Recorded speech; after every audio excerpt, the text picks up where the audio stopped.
Since moving to Jamaica, I learned that bush tea is more than something you drink. It's history, it's culture, it's knowledge that has been passed down from one generation to the next.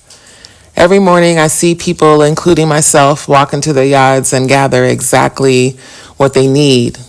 A little fever grass, some cerasee, a handful of vervain, maybe some soursop. And there's no fancy packaging, no marketing campaigns. It's just generations of wisdom passed down and a deep understanding of what the land outside of your door provides. And what's fascinating to me is that many people outside the Caribbean and Africa are now discovering these same plants and acting as though they found something brand new. You'll see videos online about the amazing benefits of soursop and all these other herbs. People are suddenly talking about cerasee. They're learning about vervain and searching for ways to reconnect with nature and live more naturally. Wellness influencers are building entire brands around practices that Caribbean and African people have known about for generations. And it's not a criticism. However, I do wish they would credit the source more often in their quote-unquote discovery and not Columbus nature. I think most people all over the world are feeling disconnected.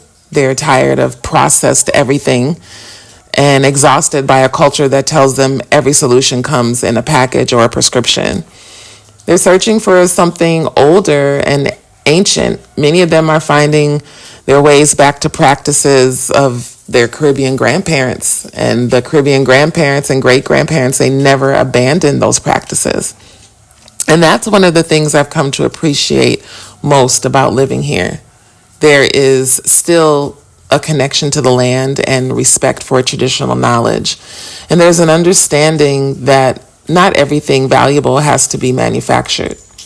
Now, I'm not saying bush tea is a cure-all for every problem, but I do think there's wisdom in paying attention to how previous generations lived. There's wisdom in understanding the plants and the herbs and the bushes and the trees around us. There's wisdom in remembering that nature has always been one of humanity's greatest teachers and doctors.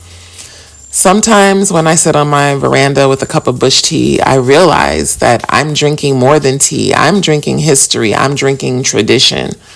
I'm drinking a reminder that some of the things the modern world is desperately trying to rediscover were never really lost in places like Jamaica. They were preserved. So this morning, I leave you with this question. What if the answers we're searching for aren't always found in the newest trends? What if some of them have been growing quietly in your backyard all along, which they have? Have a beautiful day, my friends. Love, health, and wealth. Peace.